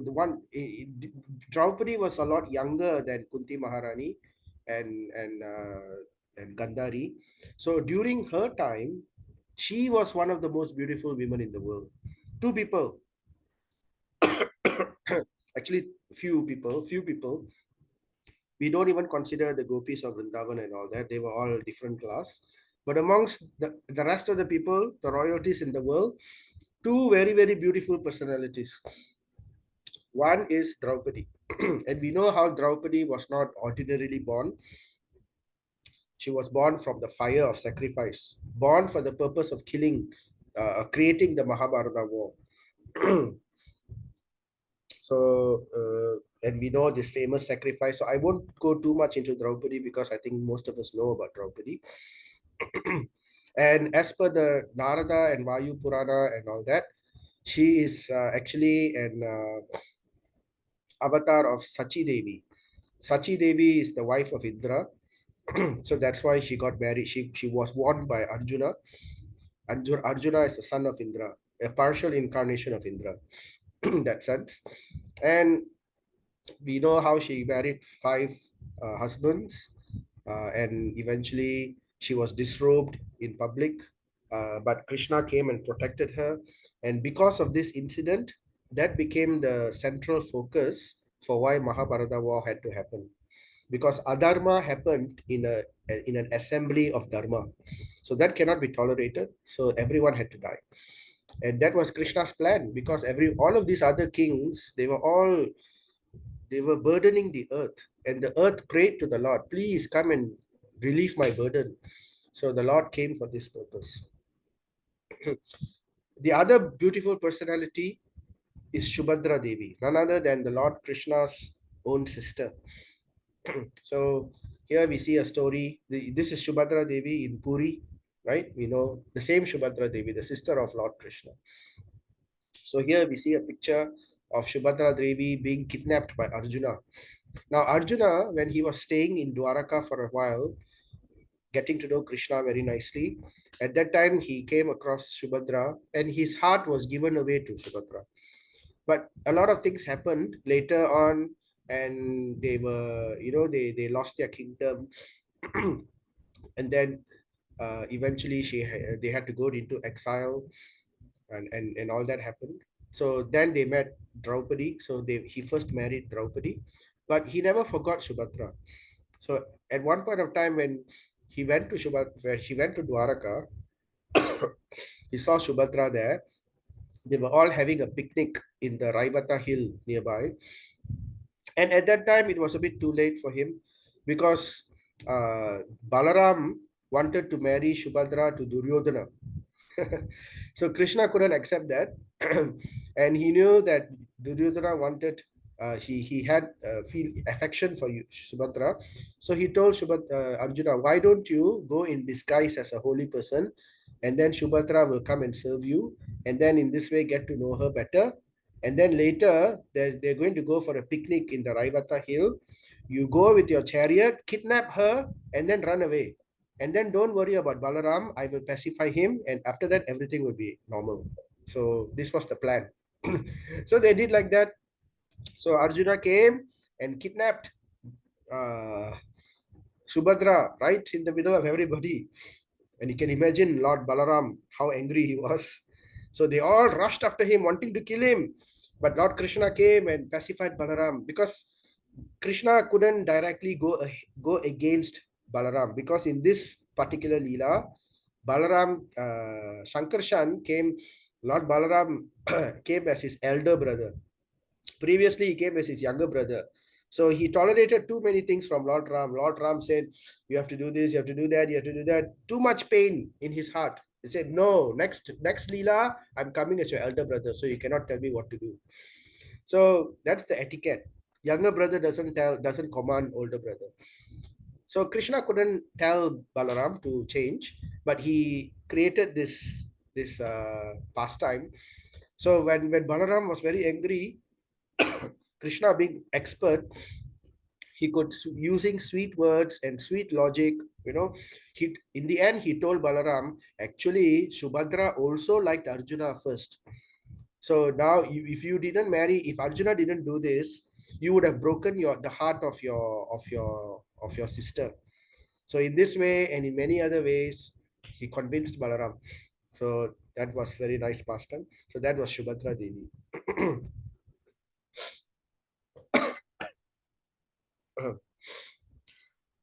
So with great delight, they all approached Vidura.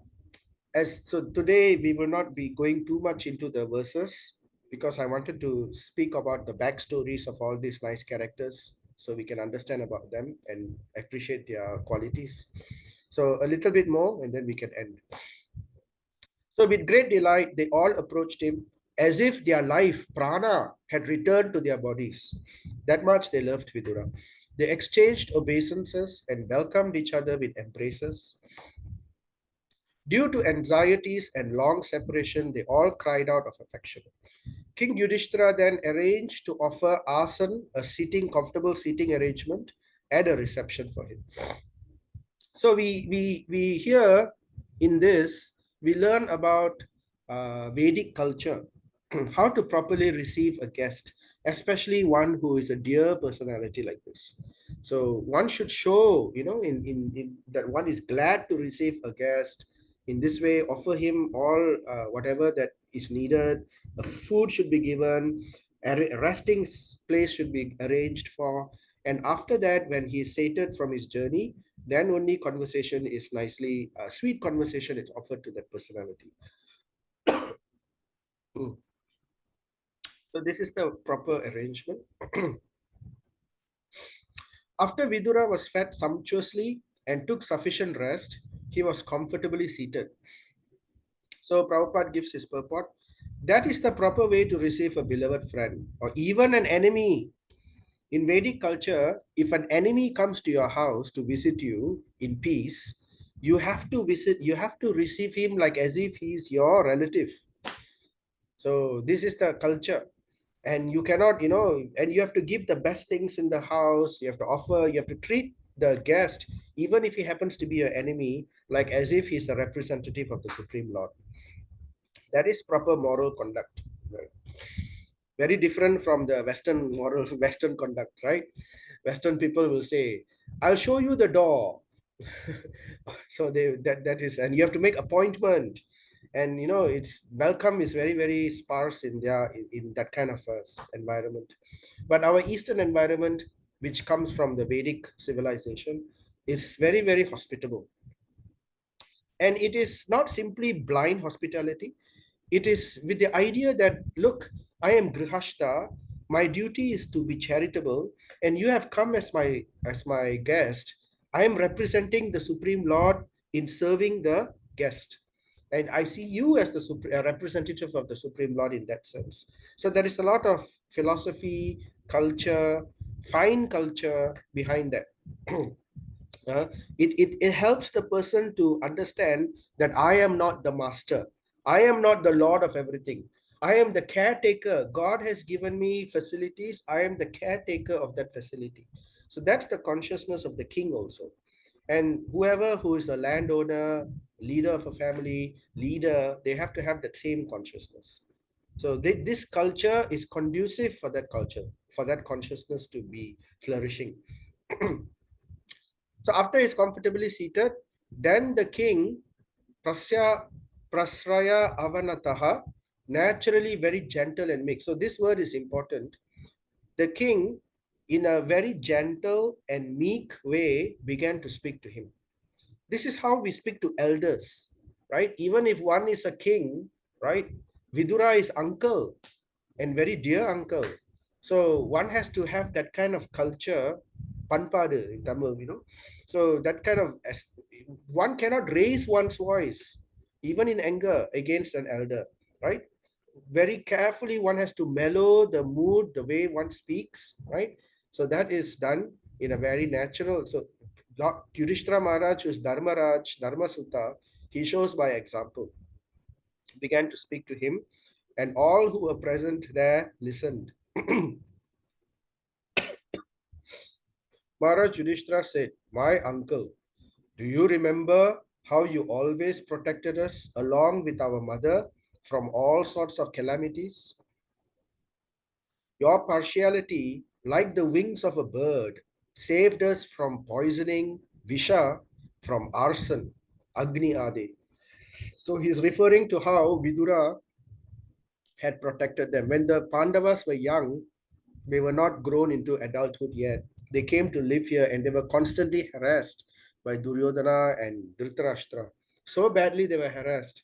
They were even were supposed to be killed. They were given poison at one point of time, and Yudhishth and Vidura saved them in both of these situations, right? And so this Agni Ade, fire calamity. What happened was Duryodhana told Dhritarashtra, "I want them killed." So what he did, Dhritarashtra constructed a beautiful summer vacation palace, and he built that palace with flammable material, highly flammable material. Inside the walls, he put highly flammable material, and he covered the wall. The walls were built out of lac, another very flammable material. And in this way, they lured the Pandavas and said, "Why don't you enjoy summer vacation here? It's very nice. Weather is mild, very beautiful." Now, Vidura, somehow he found out about this because he was very intelligent. And they were about to leave, but he couldn't find an opportunity to pass this message to the Pandavas. So he was very intelligent, and in front of everyone in public, he spoke in such a way where he passed this warning to them, at the same time made it so that nobody could understand it except Yudhishthira Maharaj, because Yudhishthira Maharaj is equally as intelligent as Vidura Maharaj. So what did he say? So as they were parting, Vidura looked into the eye of Yudhishthira Maharaj and in public, and then he said, "Even a weapon not made of steel or any other material element can be more than sharp enough to kill an enemy." So he said, even a weapon not made of steel or any other material element can be enough to kill you. Generally, see, he's giving a general advice. And he who knows this is never killed. So indirectly, he's telling Yudhishthira, danger is there, right? There is danger, and it's not in the form of weapons as you know it.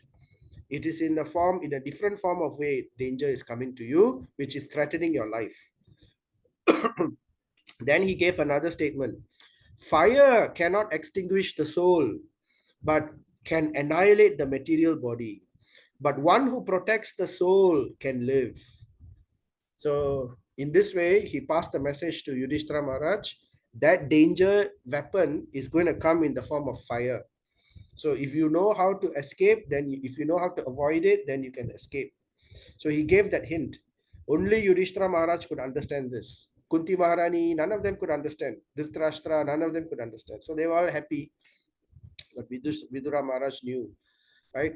Anyway, later Vidura also came and later informed them about the plot.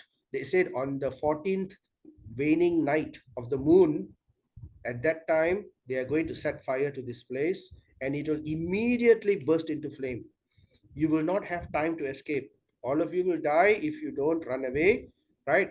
I have secretly made arrangements to build a secret tunnel from the palace to lead you out into the forest. And I'll show you where it is and you can all escape. So in this way, he helped them to escape. Now, this tunnel is still there, right? It was discovered, right, in the Uttar Pradesh Bagpat district, which is said to be used by the Pandavas to escape from the wax house. So this is a picture I got from that tunnel, which was still, it was discovered in the area where that place was supposed to be, ancient tunnel. So like that, he saved them in many ways. So Yudhishthira Maharaj was remembering all these things. He was nicely telling to Yudhishthira, "Do you remember how you saved all of us?" With love and fondness and sweetness, he spoke very nicely to Yudhishthira Maharaj, to Vidura. And then he continued, While traveling on the surface of the earth, how did you maintain your livelihood? You were sannyasi, you were going about without anything. Hmm? At which Mukhyani, at which important or principal holy places and pilgrimage sites did you render service? So this is what holy men do. This is what sannyas does, right? Actually, he's not yet sannyas. He hasn't taken sannyas yet. So he was still in what this is what is called Vanaprastha. So there are four ashrams: brahmachari, student life, celibacy, and then there is grihastha ashram, marriage, responsibility, and children, and then there is Vanaprastha, retirement, retirement from children responsibilities, retirement from work responsibilities, so that one can cultivate spirituality. Prabhupada said, by the age of 50, one should take up Vanaprastha ashram. And then finally, not compulsory in Kali Yuga, but in previous yugas, they go into sannyas. So this preparatory stage is called Vanaprastha ashram, or retired life for traveling. What do they do in Vanaprastha stage?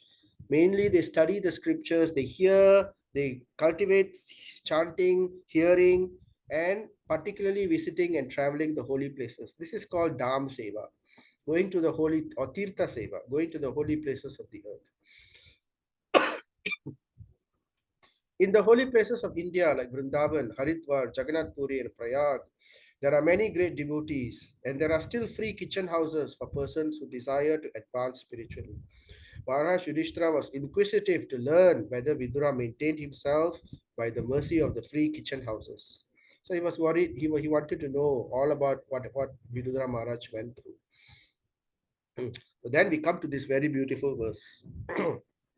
Bhavat vidha bhagavata stirtha bhutaha swayam vibho tirti kurvanti tirtani swantaha stena gadabritaha. So this is a very beautiful verse. We should try to remember this. Verse is, my Lord, she is addressing Vidura, Yudhishthira Maharaj is addressing Vidura. Devotees like your good self are verily holy places personified.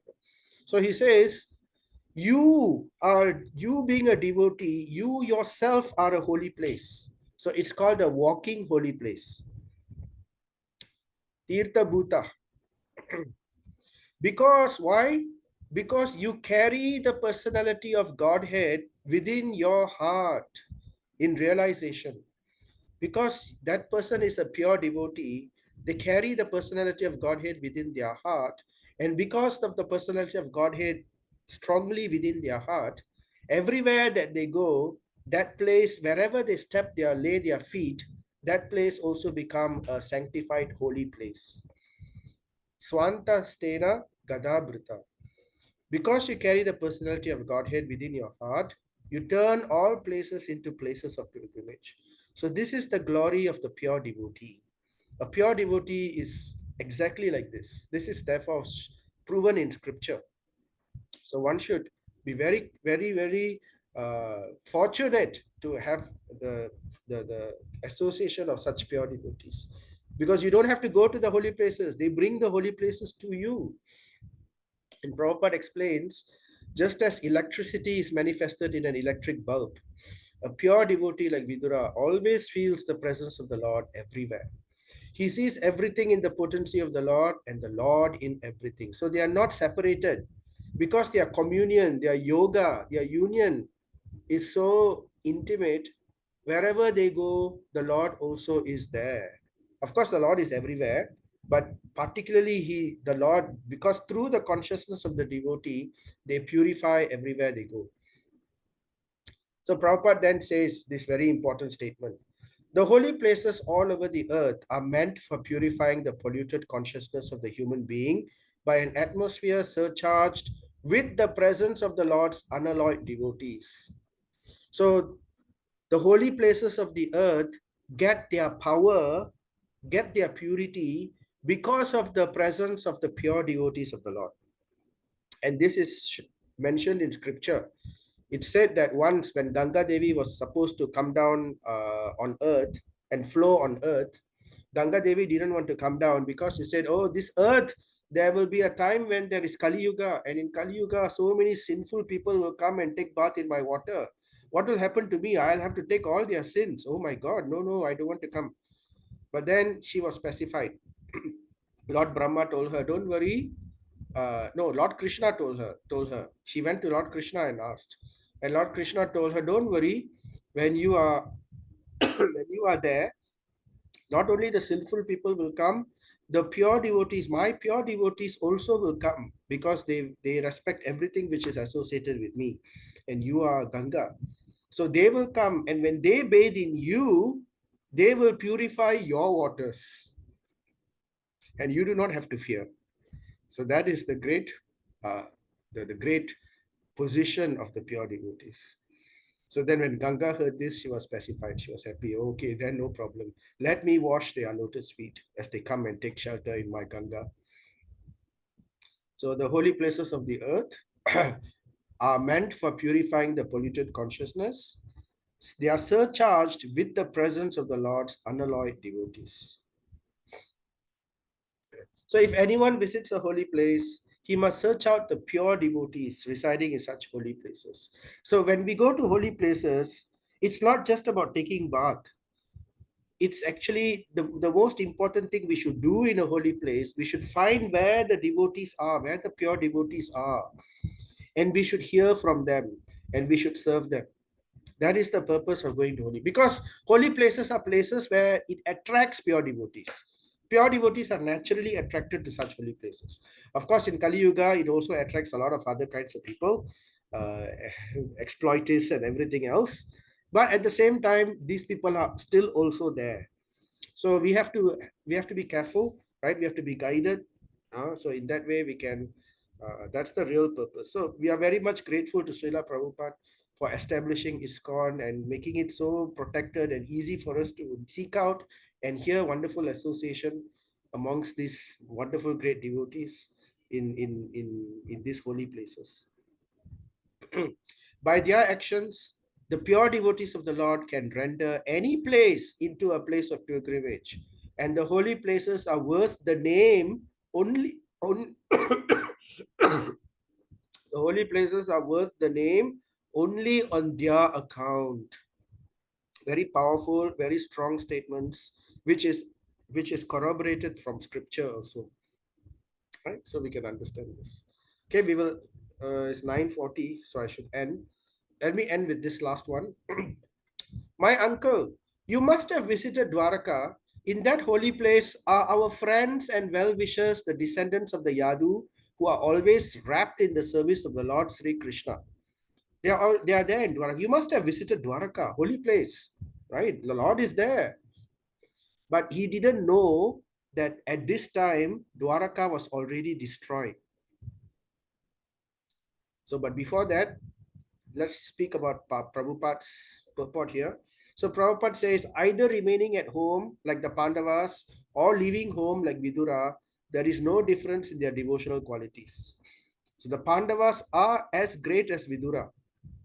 And this is how the beautiful relationship is. The real qualification of a pure devotee is to become wrapped in the thought of Krishna favorably, knowing well that Lord Krishna is the absolute personality of Godhead. So this is very important also. So, but anyway, he asked this question.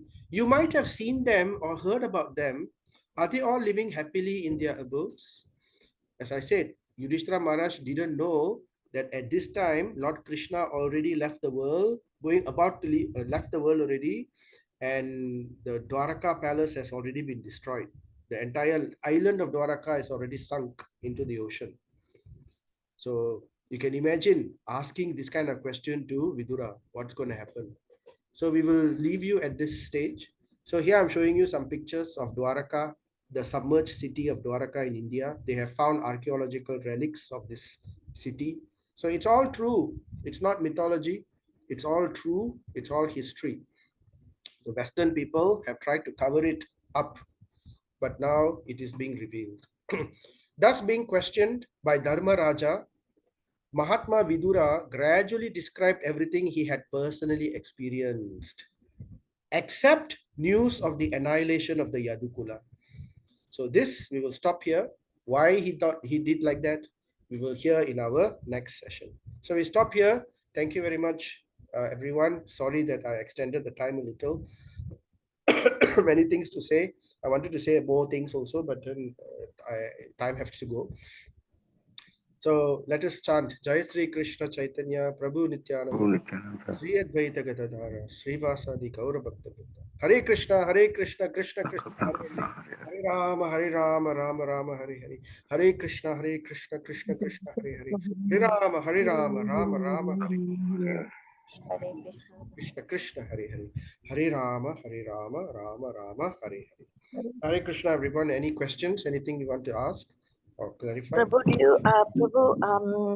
can you share with us the family tree of Mahabharata? The genealogy, the chart just now you're saying. Yes. Okay, The I'll be posting the PDF every time. So in the PDF format, you will be able to see the chart. Is that all right? Yeah, okay. Anyway, thank you, Prabhu. There's so many things that we need to know. So all these stories are inside the Bhagavatam, right? Yeah, the Bhagavatam selects some stories because if you want more stories, that's in Mahabharata. But the Bhagavatam, the purpose of the Bhagavatam is to give us love of God. So the stories are selected in such a way and arranged in chronology in such a way that it is meant to step by step gradually awaken our love of God. So some stories may not be mentioned if they are materialistic or whatever it is. So only what is spiritual content, those stories are there in Bhagavatam. You So can to read. understand, yeah. So to understand in detail, so I have to read the Mahabharata, right? Mahabharata is like the basic history, right? We must know the history before we are able to analyze and learn from it. So of course the philosophy is already there in Bhagavad Gita. Srimad Bhagavatam is wonderful. But we have books. If you come to our temple, there is a Mahabharata book which is authentically written in such a way, but it's made it in such a way that it's like a story, it's like a novel. You can read it like a novel, and it's authentic. All the information are properly, carefully done, and it's written by devotees. You can get it. It's a very thick book, but I've read it. I have it. It's very nice. It's like reading a novel. So from there you can get all the stories. Okay, For a Mataji. better understanding. Sometimes I used to read the children's book to understand better. Sometimes the cantos are very in detail, and it is very difficult to understand as well. So yeah, that's why we have hearing. We have these classes like this, then we can go through them carefully, then we can understand. But stories are different. You can, as I said, you can take the Mahabharata, but important you get the right source, because sometimes the source matters. They deviate the story a little, they change here and there. So it should be as it is. So the Mahabharata that we have is directly as it is. So we can look at it. Hare Krishna, Prabhu. Hare Krishna, yes, Prabhu. I got three questions today's subject, Prabhu. Question number one, Mahabharata. This Srimad Bhagavatam, Canto 1, chapter 38, is in Mahabharata Adi Parva, same as in the Adi Parva. The characters has been elaborated better in Mahabharata Adi Parva. Yeah, is there? But okay, it doesn't cover the devotional aspect very strongly. Because remember, after writing the Mahabharata, Vyasadeva wasn't happy. So that's why eventually he wrote Srimad Bhagavatam. So there are more devotional aspects which are drawn from the Mahabharata, which are found in Srimad Bhagavatam. Of course, the general story is there, but the finer aspects of the devotion, the bhakti, these are to be seen more in the Srimad Bhagavatam. Srimad Bhagavatam. Second question, Prabhu. They say that Duryodhana is a portion of Kali appeared. A portion of Kali appeared is Duryodhana. What does it mean? Soul is one, Prabhu. Yep. If Kali soul is one, how did it separated a portion to Duryodhana? This is spiritual technology, Prabhu. Like how Advaita Acharya is both Mahavishnu and Lord Sadashiva. So they can splice themselves. They can, partial, like even Draupadi is a mixture of 5 different incarnations. She's a mixture of Sachi Devi, mixture of the wife of of the Ashwini Kumaras, mixture of the wife of the essence of all these personalities Pandavas. became as the Draupadi. That's why she married the 5 Pandavas, and it's not yeah. So in that sense. So okay, my last question, Prabhu. Thank you very much for clearing this portion. okay. This is a spiritual, political things. Now I understand. Now, my last question, Prabhu. Which yoga actually Mahabharatam took place? It took place Kali during Yoga or Satya Yoga? Dwapara Yuga. Mahabharata happened in Dwapara Yuga. Lord Krishna's presence, right? He was there. So that was Yeah, okay. But what just now Prabhu was telling something about Satya Yoga, Santanu. yeah. No. Shantanu wasn't Satya Yuga. He's in Dwapara Yuga only. Okay, clear. I think I have wrong. I heard it's Satya Yoga. Maybe Yeah, I know it's Droppa Yoga. yeah. Just want to confirm, Prabhu. Thank you, Prabhu. Sorry. Hare Krishna. Hare Prabhu, Krishna, Hare Krishna. sorry, Prabhu, I got one question. So that means Krishna was not born, right? During that time? No, he was there. Dwapara Yuga, that was the Was time there? Krishna was there. Mahabharata war took place when Krishna was there. No, But we were before talking that. about Shantanu, yeah, that time. Yes, during that time. Yeah. Krishna Yeah, is during that. older.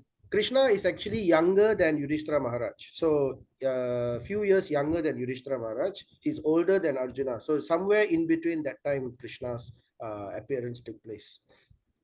Okay. Yeah. Okay. Thank you, Prabhu. Very good. It's very interesting. Thank you, Prabhu. Thank you so much. Hare Krishna Prabhu. Hare Go on, Krishna Prabhu. Hare Krishna. Hare Krishna, Prabhu. Yes. Yeah, Prabhu, I have something to get myself clear. Just now, the other Prabhu was asking the Satya Yuga and Dwapara Yuga. Just now, you were mentioning that that Santanu was during the Satya Yuga, where where he got married to Satyavati, is it? That was then. Satyavati, Satyavati is the name of a person. It has nothing to do with Satya Yuga. This entire pastime happened in Dwapara Yuga. So in case I accidentally mistakenly mentioned Satya Yuga, that's the error. No, Prabhu, I think I heard it also Satya Yoga. That's why I was a bit confused. Okay. Sorry, Prabhu. Sorry. Anyway, thank you. Not pinpointing. So it's not Satya Yuga. It's not Satya Yuga. Shantanu Maharaj, all of them were born in Dwapara Yuga. Towards the end of Dwapara Yuga. Dwapara Yuga was going to end already. So yeah. And then one more, Prabhu. I see in Mahabharata as well as and in Bhagavad Gita, not Bhagavad Gita, Mahabharata. There are a lot of personalities there, like very highly elevated souls. Why do they have to go through these karmas, and sufferings? So this is all a drama, a serial, a movie created for us, so that for us to learn, for us to understand. This is all pastime. So why is this created? So that we can learn from them. It creates the history of the world. Of course, a lot of things has backstories. Like these great personalities, some of them have been cursed in previous life, and before that they have been cursed. So they have some karma, and they even devatas have karma. The only people who don't have karma are pure devotees and those who come from the spiritual world. So devatas also, when after devatas, like even Indra and all these people, they don't live forever. After a long period of time, they will have to give up their position of Indra and again take birth on earth. But this time, because the Lord is coming, he gives the opportunity for Leela, for pastime to take place.